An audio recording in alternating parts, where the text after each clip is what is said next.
పరిపూర్ణంగా తగిన సమయంలో సందర్భంలో గౌరవించి ఒకరి తర్వాత ఒకరిని గౌరవించుకుంటూ పనిచేస్తున్నారు. మీకు ముందర ఉన్నటువంటి ప్రధానమైన సమస్య ఇమీడియట్ 3 మాసాల్లో పార్లమెంట్ ఎలక్షన్, 3 మాసాలకు ఎలక్షన్ స్టార్ట్ అవుతుంది.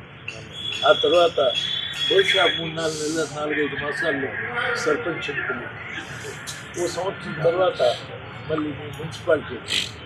ఈ 3 ఎన్నికల్లో ఇదే సమన్వయంతో, ఇదే సమష్టి కృషితో, మీరందరూ ఐక్యతతో ఈ 3 ఎన్నికల్లో కూడా మనం సాధించి ఆ స్థానాలని భర్తీ చేస్తే మీకు తగినటువంటి అభివృద్ధికి మనం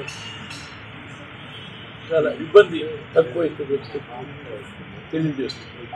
అందుకని మీరందరూ కూడా సమిష్టిగా ఈ 3 ఎన్నికల్లో పనిచేయమని విజ్ఞప్తి చేస్తూ, 3 ఎన్నికల్లో తిరిగి కాంగ్రెస్ పార్టీని గెలిపించమని విజ్ఞప్తి చేస్తూ, ఆ తర్వాత సరే నేను మీ అందరు గతంలో అటు మంత్రిగా ఇతర వివిధ హోదాలలో మీకు దగ్గరగా స్పందించగలిగాను.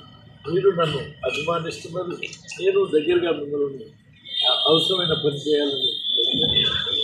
కానీ అప్పటి రోజులకు ఇప్పటి రోజులకు నా వయసు రీత్యా కానీ, పని రీత్యా కానీ, లేక కార్యక్రమాల రీత్యా కానీ పదే పదే మిమ్మల్ని కలవకపోయినంత మాత్రాన మిమ్మల్ని అందరినీ మర్చిపోయినంత కాదు.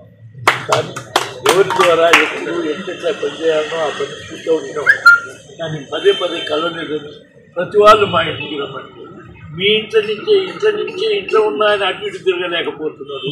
మీ ఊర్లకు, మీ జిల్లాలకు ప్రతిరోజు తిరిగే దాంట్లో ఎంత ఇబ్బంది ఉంటుందో మీరు అందరూ గమనించాలి. అందుకని పదే పదే రాలేదనకుండా మీ హృదయాల్లో ఏ విధంగా దాచుకుని ఉన్నారో అట్లనే మీరు ఇంకా కొంతకాలం ఈ కార్యక్రమాలను పూర్తి చేసేదాకా, కొందరికి ట్రైనింగ్ ఇచ్చేదాకా, కొందరికి నేను అందరూ తగిన ట్రైనింగ్ని ఇచ్చి మీ ప్రజలకు అప్పచెప్పేదాకా సమయం ఇవ్వమని చెప్పి మీ అందరినీ కోరుతూ, మళ్ళీ ఒకసారి క్రిస్మస్, నూతన సంవత్సర సంక్రాంతి శుభాకాంక్షలు తెలియపరుస్తూ పనిచేసినటువంటి కార్యకర్తలందరికీ ధన్యవాదాలు, అభివాదాలు. ఇదే సందర్భంగా మనం చాలా నుంచి ఇతనే ఒక్కోసారి అనుకోకుండా జరుగుతాయని, ఏది ఎలక్షన్లు జరిగినా ఇంకోటి జరిగినా మీరు ప్రభుత్వం అట్లనే మీరు కైలాం పెళ్ళి అవుతుందా కాదా, పోతామా లేదా అని చాలా కాలం నుంచి ఆయన అనుకోకుండా పెళ్ళి చేసుకోవటం, మనం అందరం ఆ కార్యక్రమంలో పాల్గొనకపోయినా ఇవాళ మన ఉదయాంతరాల్లో ఆయన పెళ్లిని వీక్షిస్తున్నట్టుగానే